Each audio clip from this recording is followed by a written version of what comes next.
Hello, and welcome to the Christmas edition of the Cleveland Browns Dawgpound South podcast, part of the Fanatical Elves Network, part of the Fans First Sports Network. Merry Christmas. First of all, why are you watching this on Christmas? Second of all, why am I doing this on Christmas? Well, I'm still excited because it may be Christmas, but it's also a Victory Monday. Best Christmas present ever. Browns went into Houston, looked like they were playing at home. I mean, it really did. The defense just was phenomenal. So let's talk about it. Good things. Again, Joe Flacco and the amazing Amari Cooper, 265 yards. Eclipsed Josh Gordon, who set the record, I believe, 10 years ago at 261. And he had an amazing season. Back then it was 16 games and he only played in 14 because he was suspended for 2 games, but he still set record after record. Amari Cooper, second consecutive season with only 1,000 yards. The guy is amazing. Joe Flacco is amazing. He has made this Browns team a completely different team. My wife and I were watching it here in North Carolina and Western North Carolina, and she just kept saying, man, look how happy these guys are. And that is true. He has changed the attitude of this team on offense. Defense, they're phenomenal. Even though Myles Garrett, again, didn't have a sack, he did have pressures. I don't know exactly how many. Zadarius Smith, great game by him. JOK showed up again, and so did Taki. It was good to see Shelby Harris, another blocked pass, knocked down another pass. So the defense came in playing like they do at home, which is great to see. That's what they needed to do. They needed to make a statement on a road game. And the ability they can come in and play like they play at home is because now the Browns have an offense that's clicking.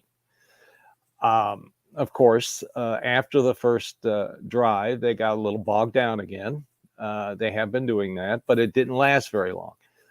They only got bogged down for about a couple series. And then all of a sudden, boom, they're up and they run the ball.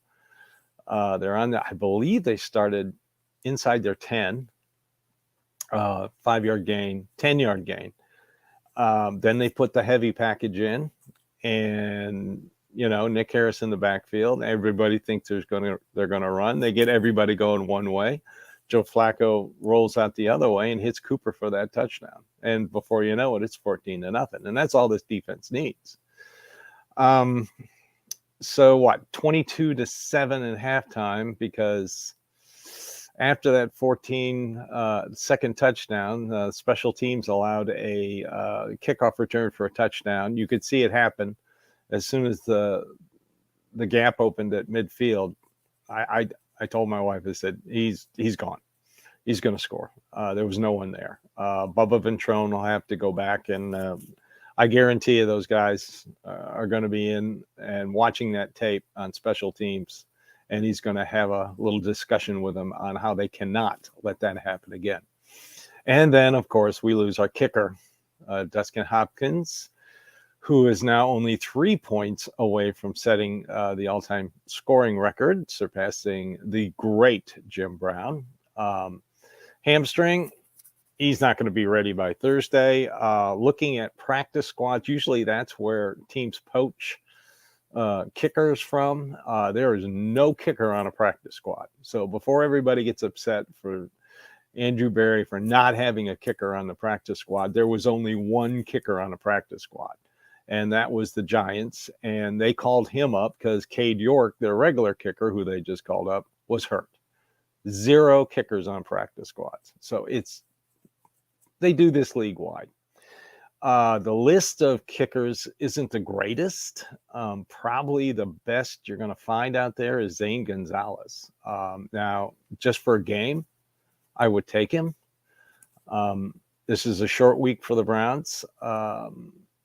I know they're back in Cleveland. Merry Christmas to them, and they're spending it with their families, and they're going to get back. And this is like because of the short week, this is like the Wednesday of a normal game week today. I would be worried about it, but as I've stated many times, Kevin Stefanski is very good on a short week as a head coach. He always has been.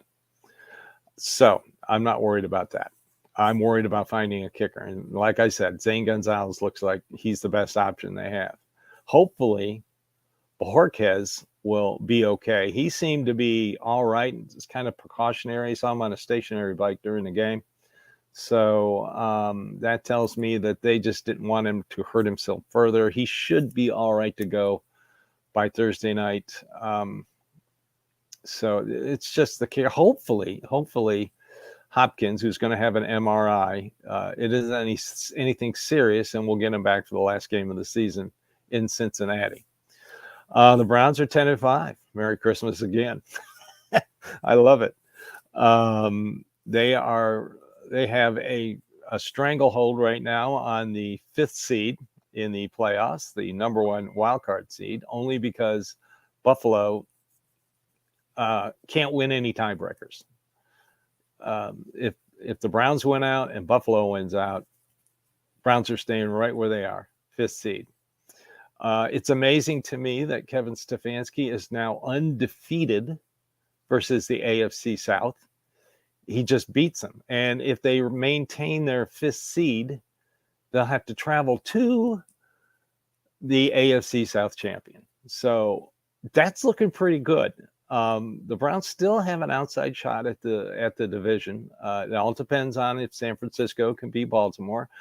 Miami won, so the number 1 seed is no longer up for grabs, but they still have a shot. If the Browns can win out and Baltimore can lose to 2 more games, they play at San Francisco, they host Miami, and then they host Pittsburgh. Then and the Browns win out, then the Browns can win the AFC North, and that would change the playoff perspective. So we'll have to wait and see. It's still an outside shot, but they are a solid number 1 wildcard team. The other teams, like I said, Baltimore and San Francisco still have to play. Pittsburgh beat up on Cincinnati, put a fork in the Bengals. They're done. Pittsburgh is still hoping that they have a shot at the playoffs. Frankly, I don't see it. So we can pretty much put a fork in them. And I will say it again, Mike Tomlin will finish with a losing record. So that's about it for Christmas Victory Monday. I will not be writing my blog. I have some obligations today and tomorrow, and I'm traveling on Wednesday. I'll have a preview article for the Jets game on clevelandsportstalk.com very soon, probably tomorrow. So look for that. But like I said, no dawgpoundsouth.net blog this week. I'll do one Friday and combine the 2 games together. I want to wait and see what happens in the Jets game. So everybody enjoy Christmas. Everybody enjoy Victory Monday. This has been the Cleveland Browns Dawgpound South podcast. Again, I'm your host, Steve Gill. Thank you for following, viewing, listening. Here at the Fanatical L's Network, we depend on you and the greatest fan base, pro football fan base in the world is Cleveland Browns. We all know that. So thanks again. Merry Christmas and happy Victory Monday, and go Browns.